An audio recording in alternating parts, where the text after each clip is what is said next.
David Douglas, are you in the audience? He is. David Douglas, stand up. David, thank you for giving us satisfaction.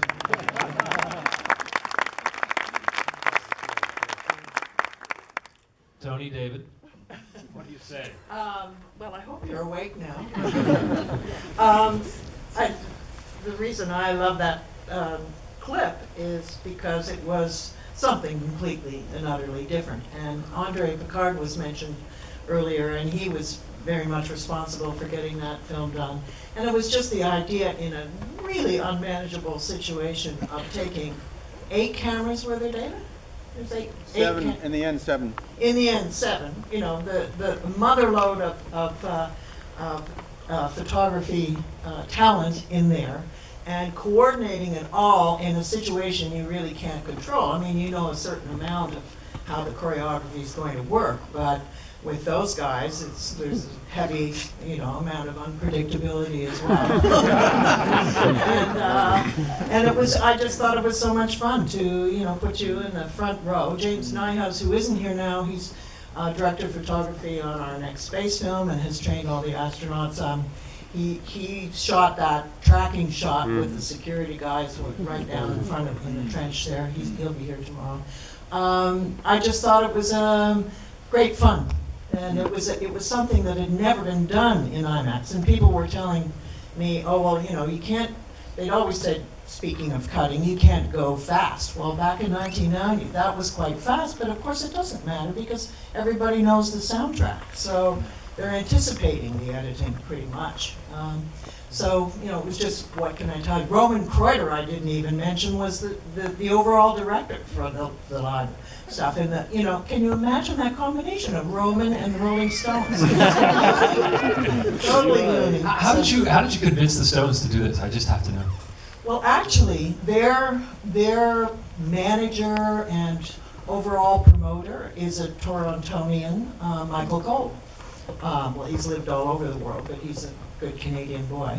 And he grew up with IMAX, and he he had the bee in his bonnet that this was the way to film a concert. And and in fact, Stephen was involved very early on. Do you want to stand up and talk about something? I can. Yeah, I was asked by Andre to talk to Mick Jagger about what kinds of IMAX films he might want to see. And so the first, I was very cognizant that not to offer my films because IMAX had the space shuttle and all this. So I went through this stuff with him, and it was in a payphone. And he went, "No, I don't like that. I don't want that. No, I don't like this space shuttle. I don't care about that." This is a true story. I mean, other people have changed the story, but the truth is that I got down to the end of it, and I said, "Beavers."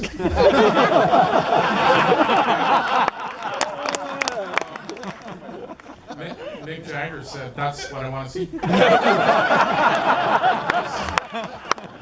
I love beavers since I was a little kid.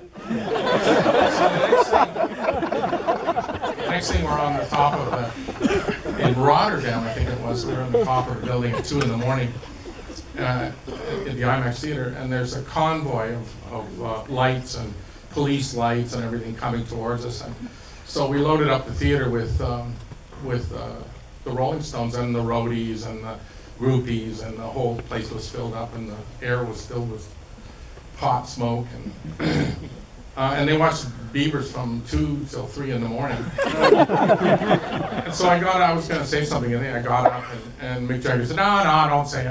We're going to do this." So it was Beavers.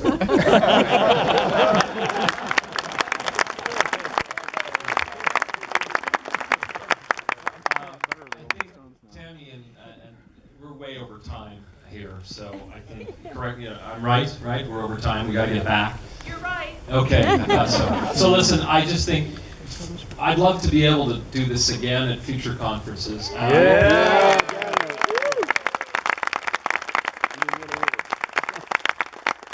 And I just want to say thank you to each of the panelists for giving us time and thought and effort and also to David and his team. You guys worked so hard. I think it was 14 passes to get this right, and the soundtrack. I mean, and you made some great editorial decisions as well. So there's real artistry here. Thank you, everyone.